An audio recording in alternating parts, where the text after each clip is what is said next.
Hello. I wanted to just really quickly talk about these three images that you have in your lecture for Republican motherhood.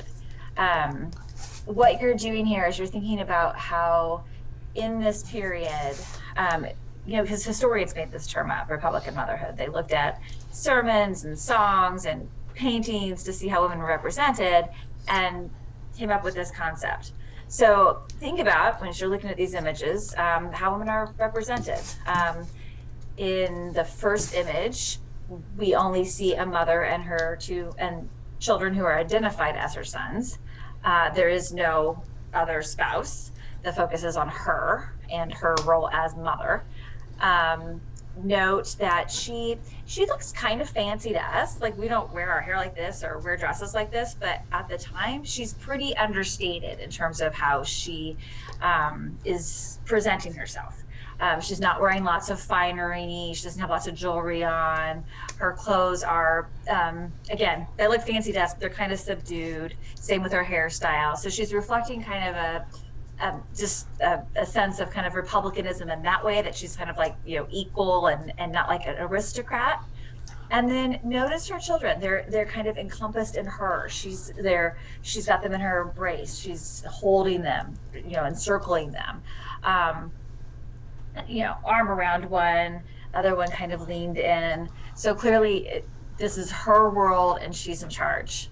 I'm sure you all, right, when you are taking care of children or raising your children, this is what you look like when you do that, right? I mean, I know I certainly always, have my hair styled and my clothes looking nicely presented in this way. My children, or my child, behaves and sits quietly on my lap as these children are. So that's another thing to think about in terms of like starting to set up standards of motherhood and how that's perceived.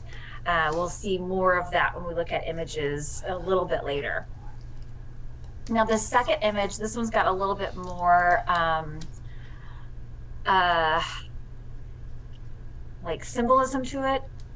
Again, we have a woman who is supposed to represent liberty, right? Liberty in the form of the goddess views. She's a goddess. She is she's sustaining like the country, right? Offering sustenance there to the equal. There are chains that are broken here at her feet. And again, the thing to think about in this image, well, all three of these images, but the second and third image that are reflections of like liberty and, liberty being represented in the form of a woman. But notice in each of these images, liberty is also represented in the form of a white woman. So who has liberty in this new republic? Who that emphasis of freedom is on in each of these instances. Even though this third image, what's this one called? Liberty Displaying the Arts and Sciences. This was probably an early abolitionist piece. And the idea is that like liberty or education is being bestowed in kind of very patronizing way to formerly enslaved people. Again, the emphasis here on liberty is the association of liberty with white people, and in this instance, showing liberty as a white woman. A kind of a contradiction of the Revolutionary era, as you're going to see at the bottom of the lecture when you look at the stories of Elizabeth Freeman and Ona Judge, right? In terms of who liberty is intended for. So you'll think about those ideas a little bit later in the lecture as well.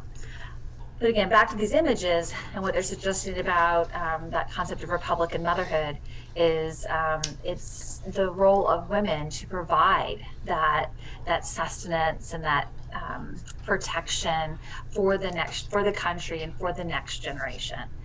So this third image really speaks to that other part of Republican motherhood. If women are supposed to raise their sons to be good Republican citizens in the Republic, the only way women can raise sons to be citizens in the Republic, like as strong citizens is if you give them an education. And so that's kind of the aha of Republican motherhood, because initially this doesn't seem like that big of a deal. Like, we've seen women as mothers before, but the difference is we're acknowledging women as mothers. We're highlighting that role, elevating it.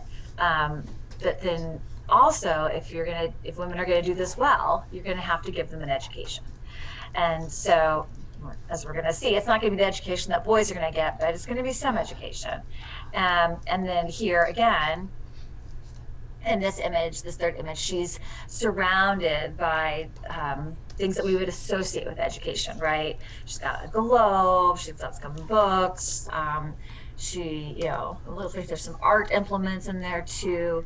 So again, this idea that women are going to raise their sons to be good citizens in the Republic. In order to do that, you need to give them an education.